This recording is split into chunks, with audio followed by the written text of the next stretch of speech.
Hello students, welcome all of you. आज की class में हम जो टॉपिक डिस्कस करेंगे दीक्षाला इंस्टीट्यूट में वो है रिलेशन।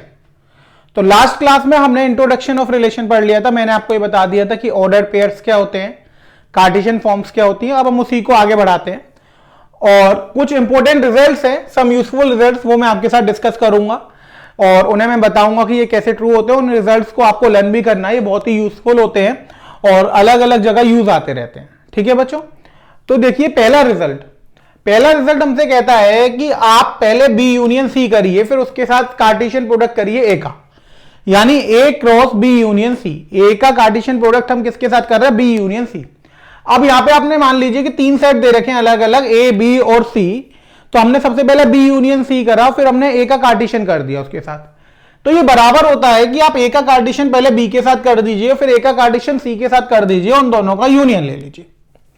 यानी आप पहले यूनियन कर दें बी और सी का, फिर उसका ए के साथ कार्टेशियन कर दें, या फिर आप पहले ए का कार्टेशियन बी के साथ कर दो और ए का कार्टेशियन सी के साथ कर दो, फिर यूनियन कर दें। तो ये बातें के दोनों कैसी आएंगी? बराबर आएंगी, यानी जो ऑर्डर पेयर्स आपको मिलेंगे वो सेम मिलेंगे। जो यूनियन में होता है वही इंटरसेक्शन में होता है कि आप पहले बी इंटरसेक्शन सी कर दीजिए, फिर ए का कार्टेशियन कर दीजिए, या फिर पहले आप ए का कार्टेशियन बी के साथ कर दीजिए और ए का कार्टेशियन सी के साथ और फिर उन दोनों का इंटरसेक्शन ले लीजिए। बात बराबर रहेगी यहां भी। थर्ड होता है कि आप माइनस में ले लीजिए, यानी आप पहले बी में से सेट बी में से सी को सब्ट्रैक्ट कर दीजिए और फिर उसका आप ए के साथ कार्टेशियन ले लीजिए, या फिर आप पहले ए का कार्टेशियन प्रोडक्ट बना लीजिए बी के साथ, फिर ए का कार्टेशियन प्रोडक्ट आप बना लीजिए सी के साथ और फिर ए के कार्टेशियन प्रोडक्ट बी में से माइनस कर दीजिए ए का कार्टेशियन प्रोडक्ट सी। तो यहां पे रूल जो है माइनस के, यूनियन के, इंटरसेक्शन के वही रहेंगे जो सेट्स में होते थे। यानी ऑर्डर पेयर अगर इक्वल है तो यूनियन में हम उसे दो बार नहीं लिखेंगे, एक ही बार लिखेंगे। अलग अलग है तो ले लेंगे। अब इंटरसेक्शन है तो अगर दोनों में जो कॉमन ऑर्डर पेयर है वही लेंगे। माइनस है तो ए क्रॉस बी में से वो ऑर्डर पेयर हटा देंगे जो ए क्रॉस सी में आ रहे होंगे।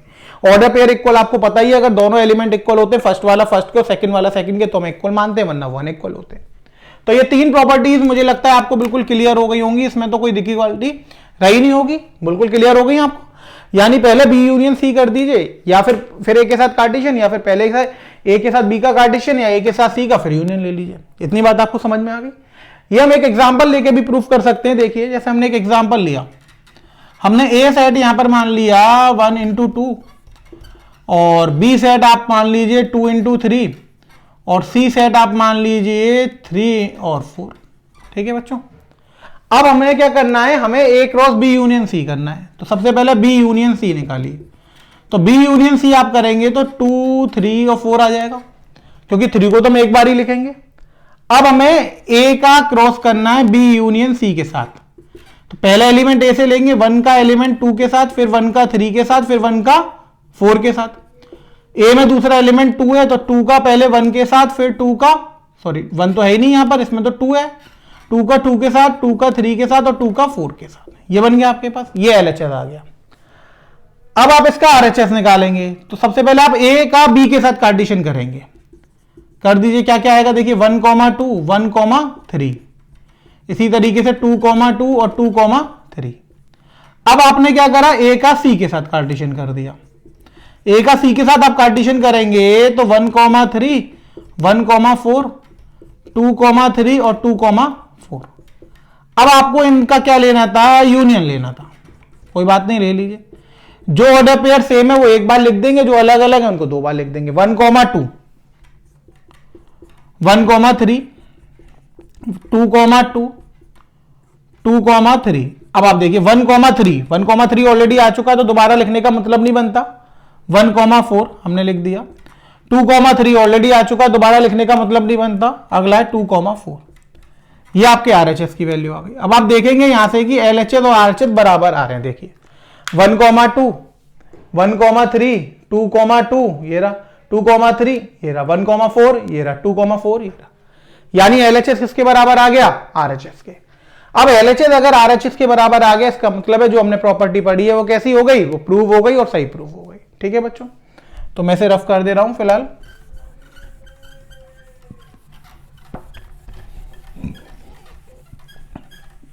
तो आपको ये प्रॉपर्टी तीनों समझ में आ गई होंगी। जिस तरह से मैंने यूनियन करा है, आप इंटरसेक्शन भी कर सकते हैं और सब्ट्रैक्शन भी कर सकते हैं। अगली प्रॉपर्टी पे चलते हैं। अगली प्रॉपर्टी बहुत इंपॉर्टेंट है बच्चों, कि वो ये कह रहा है कि अगर A cross B B cross A के बराबर है, यानी अगर वो कहेगा कि दो कार्टेशियन सेट बराबर है, यानी ए को आप बी से मल्टीप्लाई करिए या फिर बी को ए से करिए, ये दोनों कैसे आ रहे हैं, बराबर आ रहे हैं, यानी ए मल्टीप्लाई बी किसके बराबर है, बी मल्टीप्लाई ए के बराबर है। तो आप बच्चों समझ जाइएगा, इसका मतलब ये है कि ए किसके बराबर है, बी के बराबर है। यानी कहीं भी अगर लिख रहा है कि a cross b equals to b cross a, तो बच्चों आपको ये समझ जाना है, इसका मतलब ये है कि set A equals to set B. इतनी बात आपको समझ में आ गई बच्चों। अगली प्रॉपर्टी पे चलते हैं। अगली प्रॉपर्टी बच्चों वो हमसे कहता है कि अगर ए सबसेट है बी का, जो सेट ए है वो किसका सबसेट है, बी का, यानी ए के सारे एलिमेंट किस में आ रहे हैं, बी में आ रहे हैं, तो जो ए क्रॉस ए होगा वो सबसेट हो जाएगा किसका, a cross b intersection b cross a का। अगर ए किसका सबसेट है, बी का, तो आप ध्यान रखिएगा कि जो ए क्रॉस ए होगा वो किसका सबसेट हो जाएगा, ए क्रॉस बी का हो गई होगा, बी क्रॉस ए का हो गई होगा, और a cross b intersection b cross a का भी हो जाएगा। ठीक है बच्चों। अगला, अगर ए सबसेट है बी का, तो ए क्रॉस सी जो है वो सबसेट हो जाएगा बी क्रॉस सी का। यानी अगर हमारे पास ए सबसेट है बी का, अगर हम इसका कार्टेशियन प्रोडक्ट ए और बी का एक तीसरे सेट सी के साथ करते हैं, तो ए क्रॉस सी जो आएगा वो सबसेट आएगा किसका, बी क्रॉस सी का। अगला, अगर यहां पर सेट ए जो है वो सबसेट है सेट बी का, और सेट सी जो है वो सबसेट है सेट डी का, तो ए क्रॉस सी जो है वो सबसेट हो जाएगा बी क्रॉस डी का। देखिए ए सबसेट है बी का और सी सबसेट है डी का, तो ए क्रॉस सी सबसेट हो जाएगा किसका, बी क्रॉस डी का, क्योंकि ए के सारे एलिमेंट्स बी में आ रहे होंगे और सी के सारे एलिमेंट्स किस में आ रहे होंगे, डी में। तो ए क्रॉस बी के सारे, ए क्रॉस सी के जो एलिमेंट्स है सारे वो किस में आ जाएंगे, बी क्रॉस डी में आ जाएंगे। भाई ए के सारे एलिमेंट किस में आ रहे होंगे, सी बी में, और बी के और सी के सारे एलिमेंट किस में आ रहे होंगे, डी में। तो ए क्रॉस सी में जो एलिमेंट्स आएंगे वो बी क्रॉस डी में तो आएंगे ही आएंगे। इसका मतलब ए क्रॉस सी किसका सबसेट हो जाएगा, बी क्रॉस डी का सबसेट हो जाएगा। अगला बच्चों, अगर हमारे पास ए क्रॉस बी हम कर रहे हैं, फिर इंटरसेक्शन कर रहे हैं सी क्रॉस डी के साथ, तो हम ऐसा कर लें, तो ये बात बराबर है कि हम ए का इंटरसेक्शन ले लें सी के साथ और बी का इंटरसेक्शन ले लें डी के साथ, और फिर क्या कर दें, कार्टेशियन प्रोडक्ट कर दें। ये भी प्रॉपर्टी बहुत इंपॉर्टेंट है, इसको ध्यान रखिएगा आप, कि अगर हम ए क्रॉस बी कर लें और सी क्रॉस डी कर लें, फिर इंटरसेक्शन निकाल लें, तो बात बराबर है कि आप पहले ए इंटरसेक्शन सी कर लीजिए और बी इंटरसेक्शन डी कर लीजिए, और फिर आप क्या कर लीजिए, कार्टेशियन प्रोडक्ट निकाल लीजिए। अब जो अगली प्रॉपर्टी आ रही है बच्चों, ये मोस्ट इंपोर्टेंट है, इस पे डायरेक्ट क्वेश्चन आता है, कॉम्पिटिशन तक में पूछा जाता है और बहुत बार पूछा भी गया है, और डायरेक्ट क्वेश्चन आएगा। वो ये कहेगा कि अगर ए और बी दो सेट हैं, ए और बी कितने सेट हैं, दो, और उन दोनों में n एलिमेंट्स कॉमन है, यानी number of elements common in set A and set B equals to n, then find number of elements common in A cross B and B cross A. बात समझ में आई आपको। वो ये कहेगा कि दो सेट हैं ए और बी में कितने एलिमेंट कॉमन है, n। अब वो कहेगा कि ए क्रॉस बी और बी क्रॉस ए में कितने एलिमेंट कॉमन होंगे, तो आपको बताना है कि अगर ए और बी में n एलिमेंट्स कॉमन है, तो ए क्रॉस बी और बी क्रॉस ए में n स्क्वायर एलिमेंट्स कॉमन होते हैं। एक एग्जांपल के लिए, अगर ए और बी में 10 एलिमेंट्स कॉमन है, तो ए क्रॉस बी और बी क्रॉस ए में कितने हो जाएंगे, 10 का स्क्वायर, यानी 100 एलिमेंट्स कॉमन हो जाएंगे। तो क्वेश्चन वहां पर ये आएगा कि ए क्रॉस बी में आपको दिया जाएगा और ए क्रॉस बी क्रॉस ए निकालना पड़ेगा। अब 100 तो आप निकाल नहीं सकते, बहुत टाइम कंज्यूमिंग है, तो आपको एक प्रॉपर्टी याद रखनी पड़ेगी यहां पर कि अगर ए और बी में n एलिमेंट्स कॉमन है, तो ए क्रॉस बी और बी क्रॉस ए में कितने हो जाएंगे, n स्क्वायर एलिमेंट्स कॉमन हो जाएंगे। अगली प्रॉपर्टी देखो बच्चों, अगर ए क्रॉस बी बराबर है ए क्रॉस सी के, यानी ए और ए तो बराबर था, अब ए और ए अगर बराबर था तो एक ही कार्टेशियन आपने बी के साथ करा था, एक ही कार्टेशियन सी के साथ करा था। अब ए क्रॉस बी और ए क्रॉस सी भी बराबर आ गए, इसका मतलब हुआ कि बी और सी भी कैसे हैं, इक्वल है। यानी अगर ए क्रॉस बी बराबर है ए क्रॉस सी के, तो इसका मतलब है कि ए हट जाएगा और बी किसके बराबर आ जाएगा, सी के बराबर आ जाएगा। इतनी बात आप सबको समझ में आ गई बेटा। तो यहां पे बी सेट जो है वो किसके बराबर आ जाएगा, सी सेट के बराबर। तो ये कुछ इंपॉर्टेंट रिजल्ट से, इनको आप याद रखिएगा, डायरेक्ट क्वेश्चन इनके ऊपर बनते हैं, तो मैंने आपको बता दिया। आप अगर कोई डायरेक्ट क्वेश्चन इनके ऊपर आएगा, तो आप अगर ये प्रॉपर्टीज आपको पता होंगी तो आप उन्हें सॉल्व आराम से कर लेंगे। प्रॉपर्टीज याद करने का बच्चों एक ही तरीका होता है कि आप इन्हें एज अ रिजल्ट याद रखिए। कहने का मतलब ये है कि एक इमेज दिमाग में फॉर्म कर लीजिए इनके एग्जाम्पल्स की, और इन्हें लिख लीजिए आप एक या दो बार, और इनके जब एग्जाम्पल्स की आप रिजल्ट इमेज फॉर्म कर लेंगे कि जैसे मैंने आपको बताया कि 10 एलिमेंट्स कॉमन है, तो A cross B cross A में 10 का स्क्वायर 100 होंगे। तो इस तरीके से बच्चों ये बहुत याद रहते हैं। और बाकी आप इन प्रॉपर्टीज को एक कॉपी बनाइए, उसमें आप लिखते जाइए, और आप जब भी आपको टाइम मिले 2 दिन में या 3 दिन में एक बार रिवाइज कर लीजिए, आपको हमेशा याद रहेंगी। प्रॉपर्टीज याद करने का सबसे बड़ा फायदा यह होता है कि हम टाइम सेव कर लेते हैं। Time save in the sense, जब भी हम क्वेश्चन करते हैं तो हमें पेपर टाइम से कंप्लीट करना पड़ता है। अब टाइम से कंप्लीट करने के लिए हमें क्या करना पड़ता है, प्रॉपर्टीज को लर्न करना पड़ता है। यानी जो क्वेश्चन हम प्रॉपर्टी का यूज करके कम समय में कर लेंगे, तो वो जो टाइम बचेगा वो हम वहां पे लगा सकते हैं जहां पे कैलकुलेशन लेंदी होगी। इतनी बात आपको समझ में आ रही है? तो जब भी आप कंपटीशन के क्वेश्चंस करेंगे तो वहां पे टाइम बहुत मैटर करता है। आपको एक क्वेश्चन करने के लिए 2 से 2.5 मिनट दिए जाते हैं, उसी में आपको क्वेश्चन पढ़ना भी है, समझना भी है, सॉल्व भी करना है। तो मान लीजिए कि अगर कोई क्वेश्चन ऐसा आ गया जो प्रॉपर्टी से लिंक था, जैसे यहां पर हमने n² वाला करा था, तो आप वहां पे उस क्वेश्चन को 30 या 35 सेकंड में कर सकते हैं, 2 मिनट बचा सकते हैं। 2 मिनट वो आपको कहां पे काम आएंगे, उस क्वेश्चन में काम में आएंगे जहां पे कैलकुलेशन बहुत लेंथी है, जहां पे आपको टाइम देना है। तो एक टाइम सेविंग वाला जो इफेक्ट है वो प्रॉपर्टी से आप यूज कर सकते हैं। दूसरा, गलती होने के चांसेस बिल्कुल खत्म हो जाते हैं। आप पूरा सॉल्व करेंगे तो गलत हो सकता है, प्रॉपर्टीज लगाएंगे, सीधे सीधे कुछ करना ही नहीं है, आपको आंसर मिल जाएगा, तो गलती नहीं होगी। यानी स्पीड और एक्यूरेसी दोनों आपको एक ही बार में मिल जाएंगी। तो स्पीड और एक्यूरेसी दोनों चीजें आपको एक ही साथ मिल रही हैं, और वो किससे मिल रही हैं आपको बताइए बच्चों, किससे मिल रही है? प्रॉपर्टीज लर्न करने से। तो प्रॉपर्टीज आप जरूर लर्न कर लें, ठीक है बच्चों। अब देखिए अगला जो हम पढ़ने वाले हैं, अगला टॉपिक है हमारा रिलेशंस। अभी तक मैंने आपको यह पढ़ाया कि इंट्रोडक्शन ऑफ रिलेशंस, यानी हम रिलेशन में किस किस चीज का यूज करेंगे। तो मैंने आपको बताया ऑर्डर पेयर्ड और कार्टेशियन का, उससे रिलेटेड जितनी भी चीजें थी वो मैंने आपके साथ डिस्कस करी, आपको वो अच्छे से समझ में आ भी गई। अब हम बात करेंगे रिलेशन की। अब आप कहेंगे कि रिलेशन क्या होता है सर, रिलेशन क्या होता है? तो बच्चों रिलेशन में हम जो लेते हैं, हम ऐसा बोल सकते हैं कि एक रिलेशन जो आर है वो कार्टेशियन प्रोडक्ट यानी ए क्रॉस बी का सबसेट होता है। अब कार्टेशियन प्रोडक्ट में होता क्या था कि ए के सारे एलिमेंट्स बी के साथ ऑर्डर पेयर फॉर्म करते थे।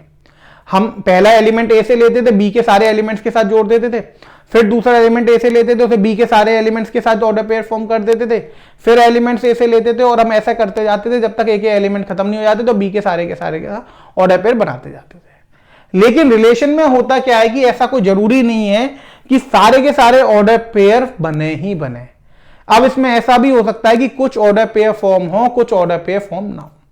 ऐसा इसलिए होगा कि यहां पर ए और बी के बीच में कोई कंडीशन दे दी जाएगी, यानी एक गिवन फिक्स्ड ऑर्डर तो हो गई ऑर्डर पेयर फॉर्म करने के लिए ए और बी के बीच में, पर यहां पर ए और बी के बीच में एक कंडीशन भी डाल दी जाएगी कि उस कंडीशन के थ्रू ही ऑर्डर पेयर फॉर्म होगा। तो सबसे पहले हम इसकी डेफिनेशन देखते हैं कि रिलेशन की डेफिनेशन क्या होती है। तो हम यहां पर लिख सकते हैं, इफ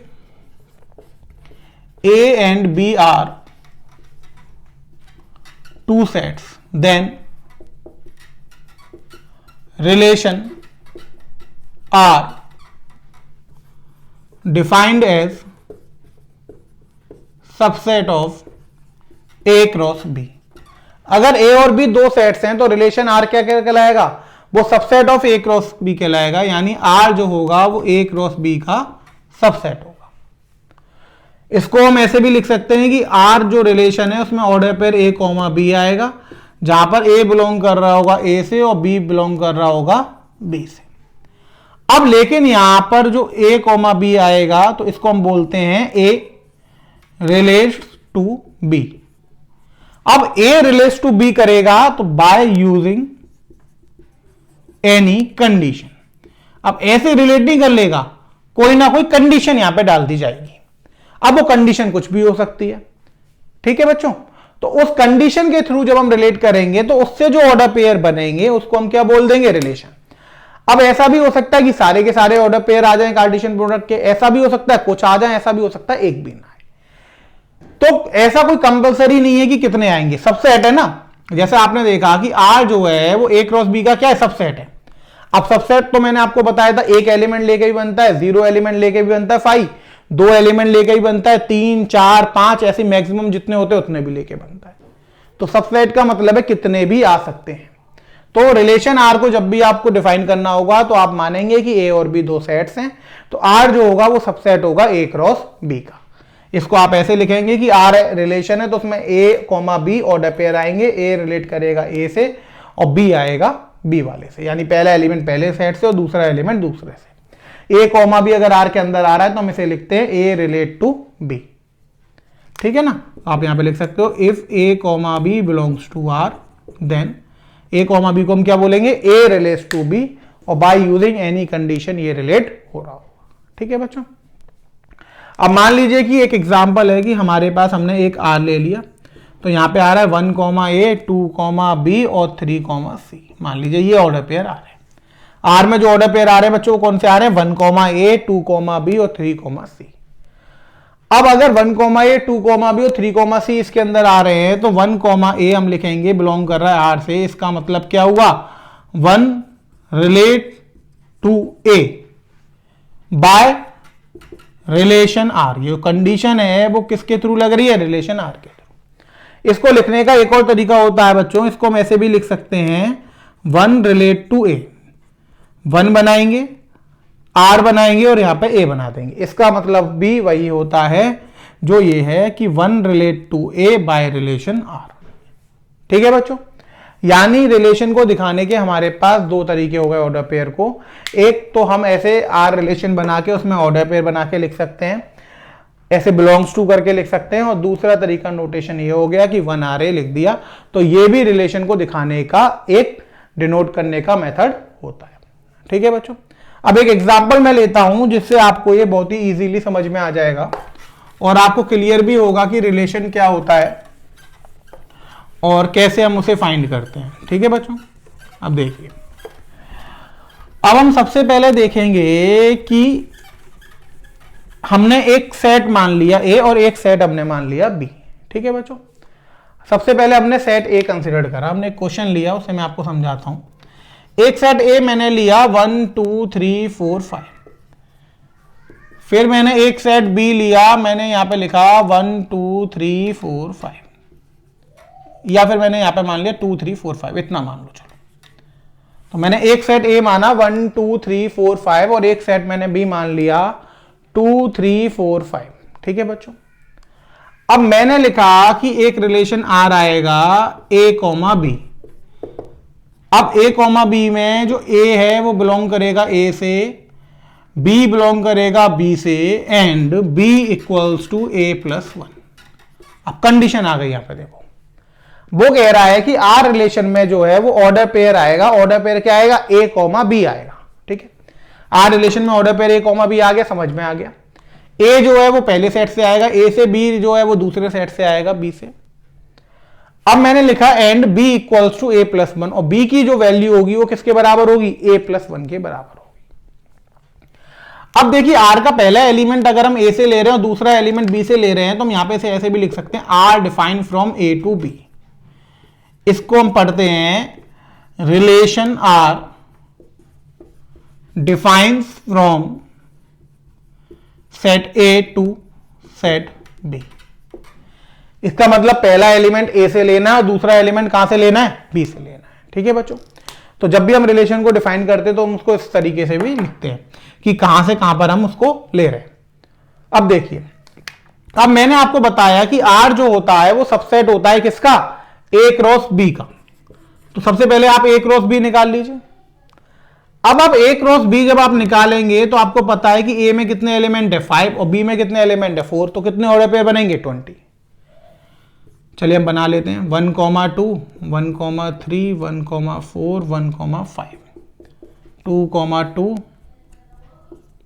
2 3 2 4 और 2 5। फिर इसके साथ हमने बनाया 3 2 3 3 3 4 और 3 5, 4 2 4 3 4 4 और 4 5। फिर हमने बनाया 5 2 5 3 5 4 और 5 5, ठीक है बच्चों। तो ये हमने ए क्रॉस बी बना लिया। अब हमें पता है we know R is subset of A cross B. R subset होता है ए क्रॉस बी का। अब यहां पे आर में कंडीशन है कि ए क्रॉस बी का सबसेट है, तो ए क्रॉस बी से ही ऑर्डर पेयर आएंगे। लेकिन कौन से ऑर्डर पेयर आएंगे? सिर्फ वो ऑर्डर पेयर आएंगे जहां पर बी की वैल्यू किसके बराबर होगी? ए प्लस 1 के बराबर होगी। अब आप देखो 1,2 में बी की वैल्यू बड़ी है, एक बड़ी है, यहां पर तो 2 का गैप है, 1 + 2 के बराबर है, नहीं आएगा, ये भी नहीं आएगा, ये भी नहीं आएगा, ये भी 2,3 आ जाएगा बच्चों, 2,4 नहीं आएगा, 2,5 नहीं आएगा, 3,2 नहीं आएगा क्योंकि यहां पे ए बड़ा हो गया, 3,3 नहीं आएगा, 3,4 आ जाएगा, 3,5 नहीं आएगा, 4,2 नहीं आएगा, 4,3, 4,4, 4,5 आ जाएगा, 5,2, 5,3, 5,4, 5,5 कोई नहीं आएगा, खत्म हो गया, बस इतने आ गए। यानी 1 को किससे रिलेट करा हमने? 2 से, 2 को किससे रिलेट करा? 3 से, 3 को 4 से, 4 को 5 से, 4 ऑर्डर पेयर बस यहां पर निकल कर आए आउट ऑफ 20। तो समझ में आ गया आपको रिलेशन क्या होता है? रिलेशन जो होता है वो ए क्रॉस बी का सबसेट होता है। एक तरीका तो यह है ए क्रॉस बी पूरा लिख लीजिए, फिर उसमें से वो ऑर्डर पेयर लिख लीजिए जो कंडीशन को सेटिस्फाई कर रहे हो। दूसरा तरीका क्या होता है कि आप इस क्वेश्चन को मैपिंग के थ्रू कर सकते हैं। मैपिंग के थ्रू आप कैसे करेंगे? मैपिंग के थ्रू आप ऐसे करेंगे कि यहां पर एक सेट आप ए बनाइए और यहां पर एक सेट आप बी बनाइए।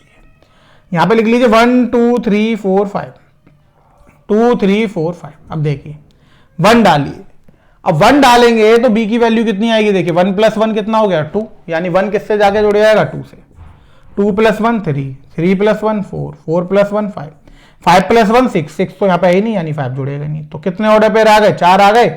डायरेक्ट आप लिख सकते हैं 1,2, 2,3, 3,4 और 4,5। इतनी बात आप सबको आई बच्चों समझ में? अब आपको ये समझ में आ गया हो कि रिलेशन क्या होता है। तो रिलेशन क्या होता है? सबसेट होता है ए क्रॉस बी का। अब आपको ये पता लग गया होगा कि रिलेशन में ऑर्डर पेयर कौन से आएंगे, तो वो ऑर्डर पेयर आएंगे जो कंडीशन को क्या कर रहे हैं? सेटिस्फाई कर रहे हैं। अब आप मान लीजिए सारे के सारे कर रहे होते तो सारे के सारे ले लेते, एक या दो कर रहे होते तो उतने ले लेते हैं, एक भी नहीं कर रहा होता उतने। यानी जितने भी ऑर्डर पेयर कंडीशन को सेटिस्फाई करेंगे उसमें कोई लिमिटेशन नहीं है, जितने भी करेंगे हम वो सब यहां पर ले सकते हैं। एक करेगा तो एक लेंगे, 2 करेगा तो 2 लेंगे, 3 करेगा तो 3 लेंगे, जितने भी करेंगे वो सब हम इसके अंदर ले लेंगे। इतनी बात आप सबको समझ में आ गई बच्चों? रिलेशन में ये समझ में आ गया कि कैसे ऑर्डर पेयर निकालेंगे। ठीक है, अभी हम एक और एग्जांपल करेंगे इससे पहले, पर हम उससे पहले ये देखते हैं कि कितने रिलेशन बन सकते हैं एक सेट से दूसरे सेट पर। पहले हम अब इसकी बात करेंगे। हमें ये तो पता लग गया कि रिलेशन बनना है। अब कोई हमसे पूछेगा कि अलग अलग कितने टाइप के रिलेशन बना सकते हो दो सेट्स के बीच में, तो आप कैसे बताएंगे? वो देखिए। तो अब हम जो टॉपिक पढ़ेंगे वो हम पढ़ेंगे नंबर ऑफ रिलेशंस। क्या पढ़ेंगे बच्चों? Number of relations. देखिए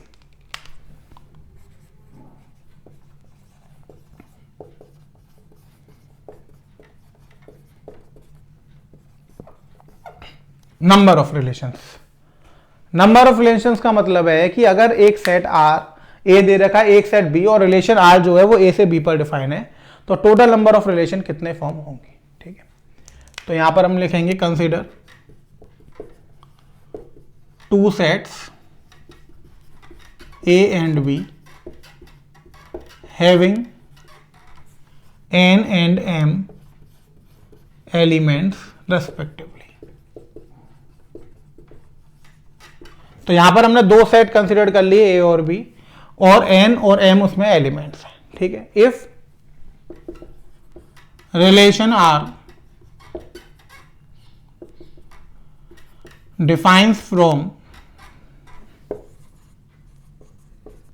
set A to set B, then find total number of relation. देखिए अब यहां पर हमें दे क्या रखा है वो देखिए। हमें दे रखा है कि एक रिलेशन जो है यार वो सेट ए से सेट बी पर डिफाइन है। Number of element in set A जो है वो n है, और number of element in set B जो है वो m है। ठीक है, तो बच्चों टोटल नंबर ऑफ रिलेशन का जो फॉर्मूला होगा वो होगा 2 की पावर mn। ये आपको याद रखना है। यानी जब भी वो ये बोलेगा कि सेट ए से सेट बी के बीच में कितने रिलेशन बनेंगे, तो वो हो जाएगा 2 की पावर mn। यानी आप ये देखेंगे कि पहले सेट में कितने एलिमेंट है और दूसरे सेट में कितने एलिमेंट है, आप उन दोनों का मल्टीप्लाई करेंगे और उसे 2 की पावर में रख देंगे। तो सेट ए में n एलिमेंट थे, सेट बी में m थे, तो मल्टीप्लाई करा तो n इंटू एम और 2 की पावर mn लिख दीजिए, फिर 2 की पावर nm लिख दीजिए, बात एक ही है, मल्टीप्लाई तो कम्युनिकेटिव होता है। 2 इंटू 3 लिखिए, 3 इंटू 2 बात बराबर आती है। इतनी बात आपको समझ में आ गई।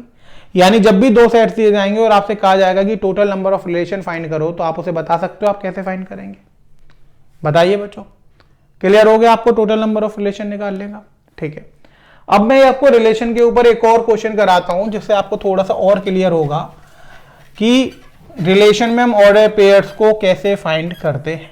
ठीक है बच्चों, अब देखिए, मान लीजिए कि हमारे पास एक रिलेशन आर है जो सेट ए से सेट बी पर डिफाइन है। क्वेश्चन, आर जो रिलेशन है वो सेट ए से सेट बी पर डिफाइन है। ए सेट में हमने एलिमेंट ले लिया 1 2 3 4 और बी सेट में हमने एलिमेंट ले लिए 1 2 और 10। ठीक है।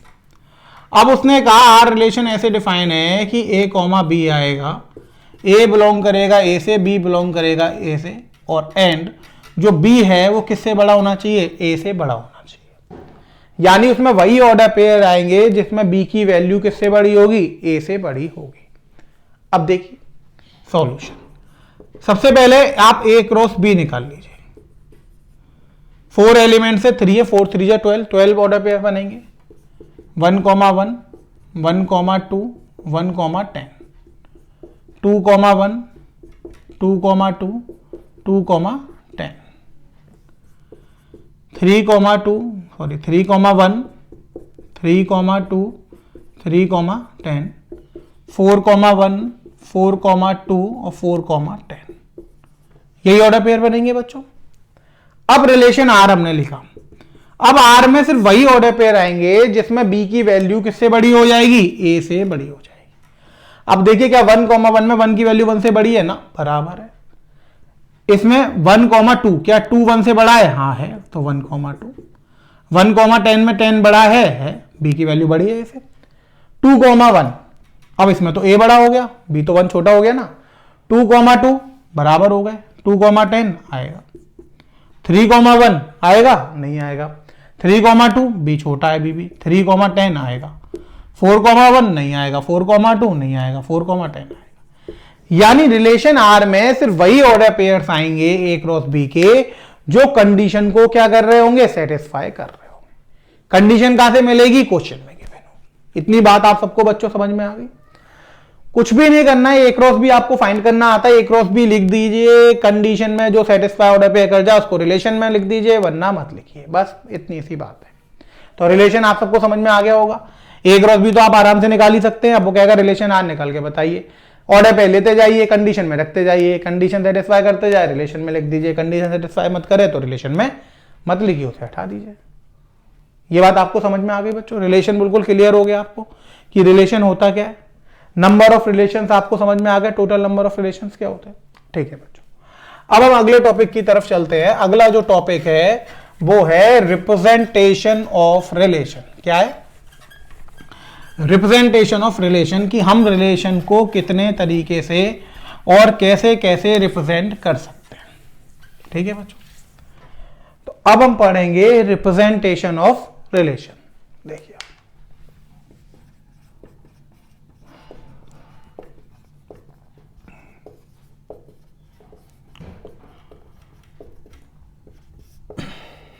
अब देखिए रिप्रेजेंटेशन ऑफ रिलेशन। तो रिप्रेजेंटेशन ऑफ रिलेशंस का मतलब हुआ कि हम अलग अलग रिलेशन को कितने तरीके से रिप्रेजेंट कर सकते हैं। तो पहला जो मेथड है यहां पर आपका वो है रोस्टर फॉर्म। रोस्टर फॉर्म का मतलब है बाय लिस्टिंग एलिमेंट्स। ये आपने पढ़ लिया था सेट्स के अंदर। बाय लिस्टिंग एलिमेंट्स यानी आपको एलिमेंट लिस्ट करने पड़ेंगे, जितने भी ऑर्डर पे फॉर्म हो रहे होंगे उस रिलेशन के अंदर वो आपको लिस्ट बना के दिखाने पड़ेंगे। जैसे मान लीजिए आर आपके पास आ रहा है 1 A 2 B 3 C, जितने भी आ रहे हैं वो सब आप लिस्ट बना के दिखा देंगे, तो ये आपके पास हो जाएगी रोस्टर फॉर्म। ठीक है बच्चों। दूसरी जो आपके पास आती है वो आती है set builder form. Set builder form में क्या होगा बताइए? सेट बिल्डर फॉर्म में क्या होगा? By characterizing property. अब आपको यहां पर कैरेक्टराइजिंग प्रॉपर्टी करनी पड़ेगी। कैसे? कि आर जो होगा वो ए कॉमा बी आएगा, ए बिलोंग करेगा बी से, ए से बी बिलोंग करेगा बी से, और बी की वैल्यू बड़ी होगी ए से। मान लीजिए इस तरीके का हमने लिख दिया, तो ये आपके पास हो जाएगा सेट बिल्डर फॉर्म। इतनी बात आपको समझ में आ गई। रोस्टर फॉर्म जो अभी हम एग्जांपल करते हुए आ रहे थे, हम ऑर्डर पेयर्स लिखते हुए चल रहे थे, तो वो सब हम बात कर रहे थे रोस्टर फॉर्म की। सेट बिल्डर फॉर्म का मतलब हो जाएगा कंडीशन हम ऐसे लिख देंगे। अब इसी से तो हमने ऑर्डर पेयर बनाया था, ये वाली कौन सी फॉर्म हो गई आपकी?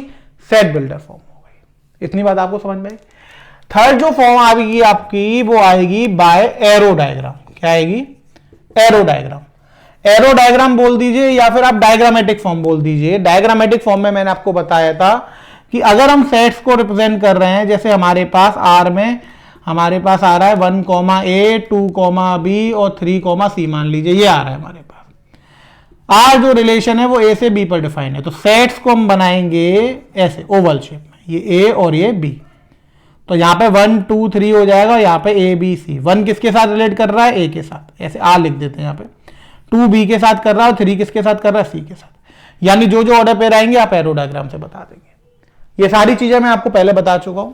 तो रोस्टर फॉर्म में क्या होगा कि आपको एलिमेंट लिस्ट करने हैं, सेट बिल्डर में इस कैरेक्टराइजिंग प्रॉपर्टी कंडीशन के थ्रू, और डायग्रामेटिक फॉर्म मैंने आपको इससे पहले बताया था जब हमने ऑर्डर पेयर पढ़ा था कि ऑर्डर पेयर में डायग्रामेटिक कैसे रिप्रेजेंट करते हैं। तो वहां हम ए क्रॉस बी को कर रहे थे, यहां पे आपको क्या करना है? जो जो ऑर्डर पेयर आ रहे हैं उनको रिप्रेजेंट करना है। और फोर्थ और जो फाइनल फॉर्म होती है वो होती है बाय यूजिंग लैटिस। लैटिस का मतलब होता है आपका साहब सर डायग्रामेटिक। तो ये हो गया। अब क्या रह गया था? ग्राफिकल। ग्राफिकल मेथड से जब हम रिप्रेजेंट करेंगे तो उसको हम बोलते हैं बाय यूजिंग लैटिस। ग्राफिकल का मतलब क्या हुआ कि आप इसे कोऑर्डिनेट एक्सिस पर रिप्रेजेंट कर दिए। अब मान लीजिए कि ये तो आपके पास मैपिंग हो गई। अब ये मैपिंग हम रफ कर देते हैं। मान लीजिए कि हमें ये किस पर दिखाना है? ग्राफ पर दिखाना है। अब पहले एलिमेंट जो है 1 2 3 ये तो एक्स एक्सिस पर लेंगे हम, और ए बी सी हम किस पर ले लेंगे? वाई एक्सिस पर। तो ये 1 2 3 ये हमने ए मान लिया, ये बी मान लिया, और ये हमने क्या मान लिया? सी। तो 1 कॉमा ए, 2 कॉमा बी ये वाला, और 3 कॉमा सी ये वाला। तो ये आपका हो जाता है बाय यूजिंग लैटिस। तो बच्चों ये समझ में आ गया आपको। रोस्टर फॉर्म बहुत ही इजी है, मतलब हम ऑर्डर पेयर की फॉर्म में लिख देंगे, सेट बिल्डर कंडीशन के थ्रू दिखा देंगे। एरो डायग्राम आपको अच्छे से समझ में आ ही गया कि सेट्स को ओवल शेप से दिखाते हैं और पहले एलिमेंट से दूसरे एलिमेंट की तरफ एरो बनाकर लिख देते हैं। और लैटिस ग्राफिकल है, ये बहुत ही कम यूज में आता है। कभी कभार बहुत ना के बराबर पूछ लिया जाता है कि लैटिस क्या होता है, तो आप उसे ग्राफ में प्लॉट कर दीजिए पॉइंट्स को, तो वो लैटिस हो जाएगा। ये आपको सारी चीजें समझ में आ गई। रिप्रेजेंटेशन ऑफ रिलेशन आपको क्लियर हो गया। ठीक है बच्चों, अगले टॉपिक की तरफ हम चलते हैं। ये आपका हो गया रिप्रेजेंटेशन ऑफ रिलेशन।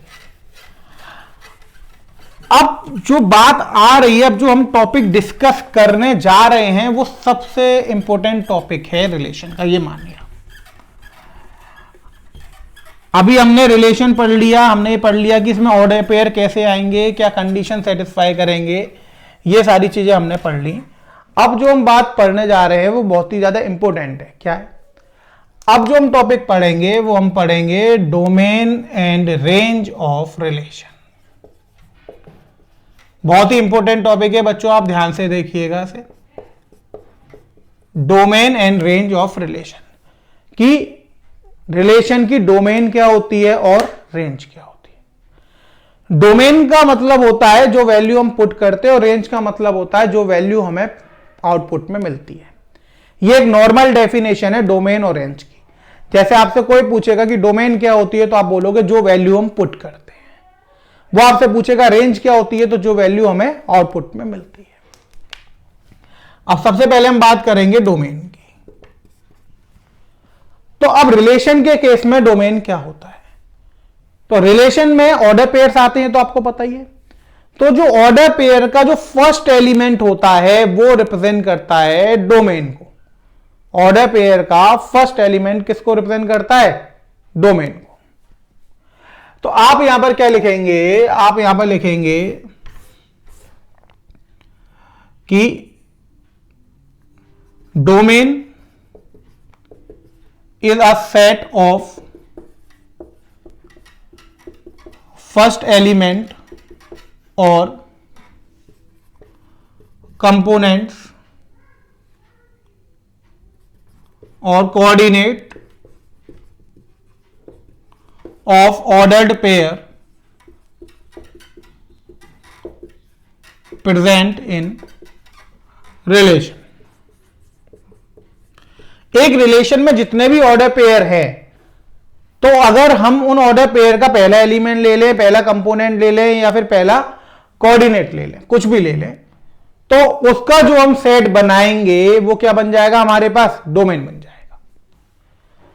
तो इसको हम लिखेंगे कैसे, हम लिखेंगे डोमेन ऑफ आर यानी रिलेशन आर इक्वल्स टू ए आएगा। कब आएगा, जब ए कॉमा बी बिलोंग्स करेगा आर में। यानी अगर हमें डोमेन निकालना है तो हम ए उठा लेंगे। कब उठाएंगे, जब ए कॉमा बी ऑर्डर पेयर किस रिलेशन में आ रहा होगा, उस रिलेशन में आ रहा होगा, यानी आर रिलेशन में आ रहा होगा। एक एग्जांपल देखिए, उससे आपको क्लियर होगा। मान लीजिए आर रिलेशन है हमारे पास, इसमें 1 कॉमा ए, 2 कॉमा बी, 3 कॉमा सी और 4 कॉमा डी आ रहा है। अब उसने कहा कि डोमेन ऑफ आर बताइए, तो डोमेन ऑफ आर लिखेंगे तो आप इनके सबके पहले पहले एलिमेंट ले लेंगे। 1 कॉमा ए में पहला एलिमेंट 1, 2 कॉमा बी में 2, 3 कॉमा सी में 3, 4 कॉमा डी में 4। तो ये आपका हो गया डोमेन ऑफ आर। इतनी बात आपको समझ में आई। एक और एग्जांपल देखिए आप। मान लीजिए एक रिलेशन आर आपने लिखा, इसमें आपको दे रखा है x comma 1, x comma 2, x comma 3, y comma 1। अब उसने कहा कि डोमेन बताइए, आप क्या बताइए, डोमेन बताइए। तो डोमेन में आप क्या लिखेंगे, पहले एलिमेंट। पहला एलिमेंट यहां पे क्या है, x। पहला एलिमेंट क्या है, x। अब x को तो दोबारा लिखेंगे नहीं, क्योंकि सेट में रिपीटेशन तो अलाउड होता नहीं है। अब इसमें पहला एलिमेंट क्या है, x, फिर नहीं लिखेंगे। इसमें पहला एलिमेंट क्या है, y। तो इसका डोमेन हो गया x, y। ऑर्डर पेयर को हम बच्चों पढ़ते भी तो ऐसे ही थे, 1 पुट कर रहे थे तो a मिल रहा था, एरो में हम बना रहे थे ना, पहला एलिमेंट पुट कर रहे थे, दूसरा एलिमेंट मिल रहा था। तो 1 पुट कर रहे थे तो हमें क्या मिल रहा था, ए मिल रहा था। 2 पुट कर रहे थे तो क्या मिल रहा था, बी मिल रहा था। 3 पुट कर रहे थे तो सी मिल रहा था। 4 पुट कर रहे थे तो क्या मिल रहा था, डी मिल रहा था। तो जो वैल्यू हम पुट करते हैं वो किसके अंदर आती है बच्चों, वो आती है आपकी डोमेन के अंदर। ये बात आपको याद रखनी है कि जो वैल्यू हम पुट करेंगे वो किसके अंदर आएगी, वो आएगी आपकी डोमेन के अंदर। अब आप निकाल सकते हैं यहां से डोमेन। आपके पास रिलेशन दिया होगा।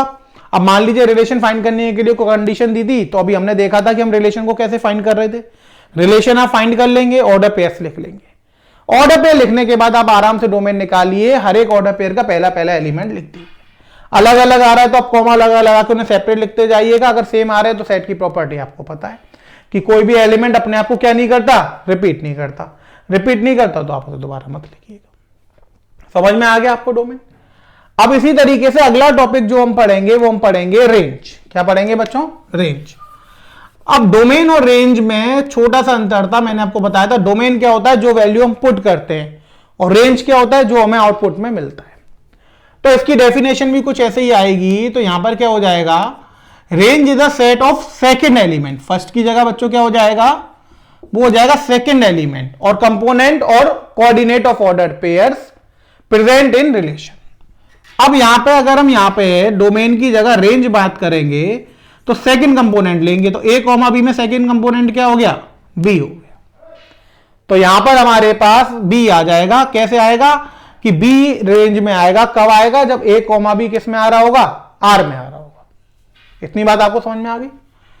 तो रेंज क्या हो जाएगा, range is a set of second element और कंपोनेंट और coordinate of order pairs present in relation are.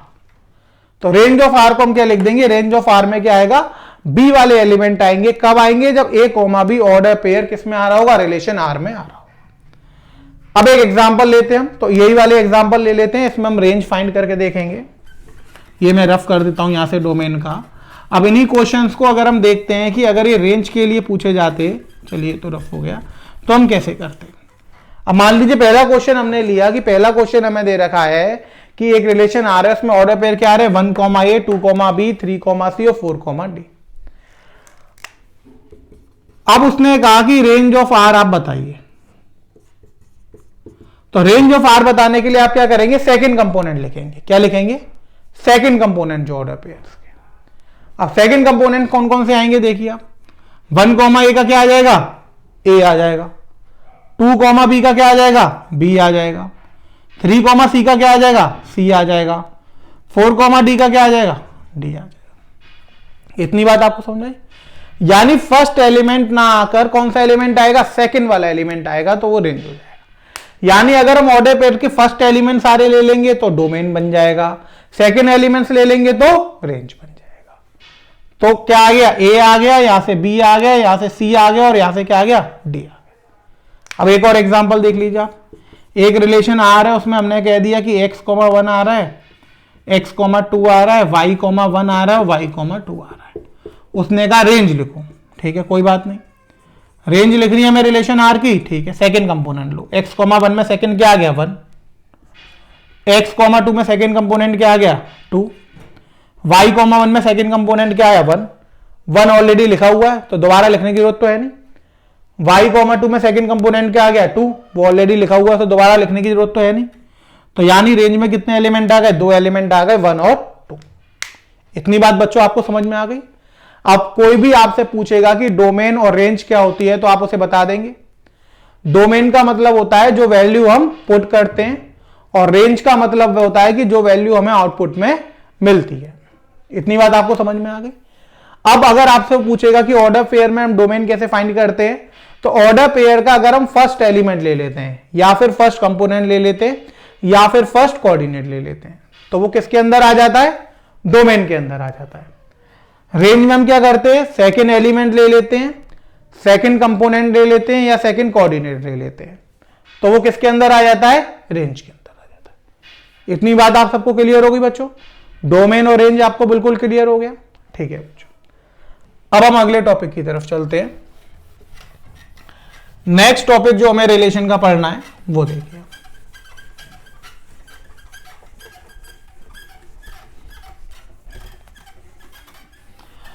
अब नेक्स्ट टॉपिक जो हम पढ़ेंगे रिलेशन के अंदर, वो हम पढ़ेंगे रिलेशन ऑन अ सेट। क्या पढ़ेंगे बच्चों? Relation on a set. देखिए नेक्स्ट टॉपिक है आपका रिलेशन ऑन अ सेट। अब रिलेशन ऑन अ सेट क्या होता है? तो रिलेशन ऑन अ सेट का मतलब ये होता है कि जो एलिमेंट है वो खुद के सेट से ही रिलेट करेगा। यानी अगर हम ए सेट पर रिलेशन परफॉर्म कर रहे हैं तो ए सेट का एलिमेंट जो है वो किसके साथ जाकर जुड़ेगा, अपने ही सेट के एलिमेंट के साथ जुड़ेगा। रिलेशन ऑन का सेट का मतलब हो जाएगा if A is a set then relation on set A defines as the element of set A relates to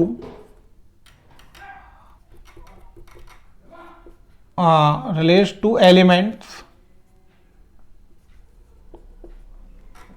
of itself set, that is set A।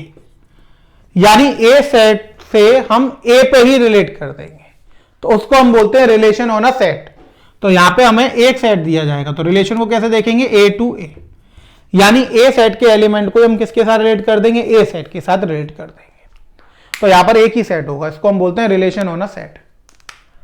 अब यहां पर मान लीजिए कि हमारे पास A सेट में n एलिमेंट्स हैं, तो टोटल नंबर ऑफ रिलेशन कितने बनेंगे, तो n इंटू एन हो जाएगा, क्योंकि पहले सेट में भी n है और दूसरे वाले सेट में भी n है, तो n स्क्वायर हो जाएगा। तो ये हो जाएगा 2 की power n square.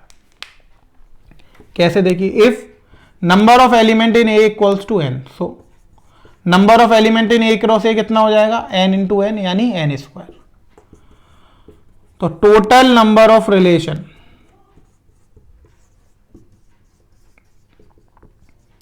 On relation on set is कितना हो जाएगा, 2 की पावर n स्क्वायर। इतनी बात आपको समझ में आ गई, इसमें कोई दिक्कत तो नहीं हुई बच्चा। रिलेशन ऑन सेट का मतलब क्या हो जाएगा कि अगर हमें रिलेशन ऑन सेट निकालना है, इसका मतलब है कि जिस सेट से हम इनपुट ले रहे हैं उसी सेट में हमें आउटपुट मिलेगा। यानी डोमेन और रेंज हमें एक ही सेट से मिलेगी। तो अगर ए सेट में n एलिमेंट्स हैं तो A क्रॉस A में कितने हो जाएंगे, n स्क्वायर। तो टोटल नंबर रिलेशन कितने हो जाएंगे रिलेशन ऑन सेट, 2 की पावर n स्क्वायर, 2 की पावर mn ही तो था, तो यहाँ पे m की वैल्यू भी n है और n की वैल्यू भी n है, तो 2 की power n into n, n square आ गया।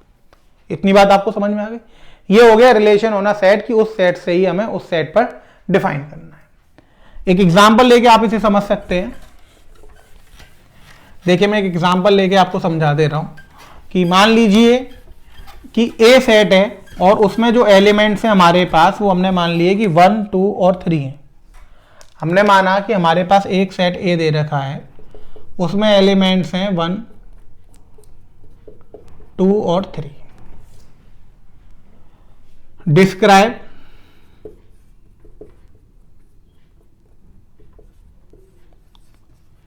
relation on a set such that R relation में a कॉमा b आएगा such that a comma b belongs to a और a greater than b। a की value किससे बड़ी आ गई, b से। अब सॉल्यूशन आप करेंगे। a सेट में क्या है 1, 2, 3। अब जो रिलेशन आ रहा है वो रिलेशन ऑन अ सेट है तो a क्रॉस a पे डिफाइन होगा। तो a में 1, 2, 3 है तो दोबारा आप लिख लीजिए 1, 2, 3। तो सबसे पहले आपने a क्रॉस a निकाल लिया। अब a क्रॉस a निकालेंगे तो देखिए 1 को 1 से जोड़ेंगे 1, 1, 1, 2, 1, 3, 2, 1, 2, 2, 2, 3, 3, 1, 3, 2 और 3, 3। अब रिलेशन आर आपने लिखा। अब रिलेशन आर में कौन से ऑर्डर पेयर आएंगे, वो ऑर्डर पेयर आएंगे जहां पर ए किससे बड़ा होगा, बी से बड़ा होगा। अब देखिए 1, 1 में बड़ा है, नहीं है। 1, 2 में छोटा है, 1, 3 में छोटा है, 2, 1 में बड़ा है, आ जाएगा। 2, 2 में नहीं है, 2, 3 में, 3, 1 में है, 3, 2 में है, 3, 3 में नहीं है। तो ये रिलेशन होना सेट हो गया। इतनी बात आप सबको समझ में आई। तो रिलेशन होना सेट का मतलब हो जाएगा कि जिस सेट से इनपुट ले रहे हैं उसी सेट में आउटपुट मिलेगा। तो रिलेशन होना सेट आप सबको क्लियर हो गया, ठीक है बच्चों। अब हम नेक्स्ट टॉपिक पढ़ते हैं रिलेशन का। अब जो अगला टॉपिक हम पढ़ने जा रहे हैं वो आप बहुत ध्यान से समझिएगा, वो है इनवर्स ऑफ अ रिलेशन। क्या है बच्चों, वो है इनवर्स ऑफ अ रिलेशन। अब देखिए इनवर्स ऑफ रिलेशन कैसे डिस्क्राइब होगा, हम कैसे उसे करेंगे। Inverse of a relation, inverse of relation का मतलब होता है रिलेशन का उल्टा कर देना, ठीक है। तो हम यहां पे लिखेंगे if relation R defines from set A to set B, then inverse of relation R denoted as R inverse and described from set B to set A। यानी अगर R रिलेशन जो है वो A से B पर describe है तो जो R इनवर्स रिलेशन होगा वो B से A पर डिस्क्राइब हो जाएगा। स्वैपिंग हो जाती है इनकी वैल्यूज, ए और बी क्या होगा, स्वैप हो गए। स्वैप हो गया इसका मतलब जो डोमेन थी वो रेंज बन गई और जो रेंज थी वो डोमेन बन गई। यहां पर एक एग्जांपल से आपको क्लियर होगा, जैसे आर एक रिलेशन है तो उसमें हमने लिख लिया 1, A, 2, B और 3, C। अब अगर हमें आर इनवर्स निकालना है तो हम क्या करेंगे, उल्टा कर देंगे ऑर्डर पेयर्स को। अब ये हो जाएगा A, 1, B, 2 और C, 3। यानी जो आर इनवर्स होता है उसमें ऑर्डर पेयर आता है B, A। कब, जब A, B बिलोंग कर रहा होता है R को। ये इसका फॉर्म हो गया। हाई बच्चों, बात समझ में आपको। अब रिलेशन R अगर सेट A से सेट B पर डिफाइन है तो R इनवर्स कहां से कहां पर डिफाइन होगा, उल्टा हो जाएगा। R इनवर्स को हम डिनोट करेंगे ऐसे R के ऊपर -1 लगा के और सेट B से सेट A पर हो जाएगा। यानी अगर R डिफाइन है सेट A से सेट B पर, देन आर इनवर्स जो डिफाइन होगा वो कितना हो जाएगा, सेट बी से सेट ए पर। अगर ए से बी है तो उल्टा हो जाएगा बी से। अगर आर में आ रहा है आपके पास 1, A, 2, B, 3, C, तो आर इनवर्स में क्या आ जाएगा, उल्टा हो जाएगा। A, 1 हो जाएगा, ये B, 2 हो जाएगा और ये C, 3 हो जाएगा। यानी हम ये कह सकते हैं कि आर इनवर्स में कौन से एलिमेंट आएंगे, तो आर इनवर्स में बी कॉमा ए आएंगे। कब आएंगे, जब ए कॉमा बी किस में आ रहे होंगे, आर में आ रहे होंगे। यानी जब ए कॉमा बी आर में आ रहे होंगे तो बी कॉमा ए किस में आ रहे होंगे, आर इनवर्स में। अब एक चीज आप यहां पे देखिएगा कि अगर मैं यहां पर डोमेन ऑफ आर निकालूंगा तो डोमेन ऑफ आर में मुझे क्या मिलेगा, 1 2 और 3। इसी तरीके से जब मैं रेंज ऑफ आर निकालूंगा तो मुझे क्या मिलेगा, ए बी और सी, ये मिलेगा बच्चों। अब आर इनवर्स निकालते हैं। अब अगर हम डोमेन ऑफ आर इनवर्स निकालते हैं तो हमें क्या मिलेगा, ए बी और सी। और अगर हम डोमेन ऑफ आर निकालते हैं तो हमें क्या मिलेगा, 1 2 और 3। तो आप देखोगे कि जो डोमेन ऑफ आर है वो क्या बन गया, रेंज ऑफ आर इनवर्स बन गया, और जो रेंज ऑफ आर था वो बन गया डोमेन ऑफ आर इनवर्स। तो यहां पे आप लिख सकते हैं हेयर डोमेन ऑफ आर किसके बराबर होता है, वो बराबर होता है रेंज ऑफ आर इनवर्स के। एंड जो रेंज ऑफ आर है वो किसके बराबर होगा, वो बराबर होगा डोमेन ऑफ आर इनवर्स के। बच्चों बात समझ में आई आपको। तो इनवर्स ऑफ रिलेशन में ये भी एक इंपॉर्टेंट पॉइंट है कि जो आर की डोमेन है वो आर इनवर्स की रेंज बन जाती है, और जो आर की रेंज है वो आर इनवर्स की क्या बन जाती है, डोमेन बन जाती है। बस आपको क्लियर हो गया होगा। कुछ भी नहीं करना है, उल्टे ऑर्डर पे कर देने, सीधी सी कहानी तो आपको ये याद रखनी है कि वो कहेगा कि आर इनवर्स फाइंड करो तो आप कहोगे लाओ आर दो, आर निकालना तो आपको आता ही है। अगर उन्होंने कंडीशन दे दी तो आर निकाल देना, ऑर्डर पे इसको उल्टा कर देना, आर इनवर्स बन जाएगा। कोई पूछेगा कैसे डिफाइन होता है, तो आर इनवर्स में बी कॉमा ए आता है। कब आता है, जब ए कॉमा बी किस में आ रहा होता है, आर में। उल्टा कर देते हैं सर। डोमेन रेंज में क्या रिलेशन होता है, तो डोमेन जो होती है वो आर की, वो आर इनवर्स में रेंज बन जाती है, और जो रेंज होती है आर की वो डोमेन बन जाती है आर इनवर्स में। तो इतनी बातें बच्चों आपको समझ में आ गई रिलेशन में। तो आज की क्लास में हमने ये देखा कि रिलेशन होता क्या है, फिर आपने देखा कि टोटल नंबर ऑफ रिलेशंस, हम रिलेशंस को कैसे फाइंड करते हैं, कैसे हम उसे रिप्रेजेंट करते हैं, वो देखा आपने, रिलेशन ऑन अ सेट्स देखा, और लास्ट में जो अब आज हमने टॉपिक पढ़ा वो पढ़ा इनवर्स ऑफ रिलेशन। तो रिलेशन को लेके जितने भी कंसेप्ट थे वो मैंने आपको समझा दिए। सारे कंसेप्ट मैंने आपको बहुत डिटेल में समझाए, इससे ज्यादा पढ़ने की जरूरत नहीं है। इतना ही एग्जाम में पूछा जाएगा, मैंने मोर देन सफिशिएंट आपको बता दिया है। हर चीज का मैंने एग्जाम्पल लेके बताया, आपको बिल्कुल क्लियर करा एक एक पॉइंट। तो आप इस वीडियो को बहुत ध्यान से देखिएगा। आपको जहां भी कोई दिक्कत आए आप उसको एक बार दोबारा देख सकते हैं। मैंने बहुत इजीली एक्सप्लेन करा है, तो मुझे ऐसा लगता है कि आपको ये सारी बातें बहुत अच्छे से समझ में आ गई होंगी और बहुत डिटेल में समझ में आ गई होंगी। तो ये रिलेशन की जो थ्योरी थी वो यहां पे कंप्लीट होती है बच्चों। तो आज की क्लास हम यहीं पे रोकते हैं। Thank you students.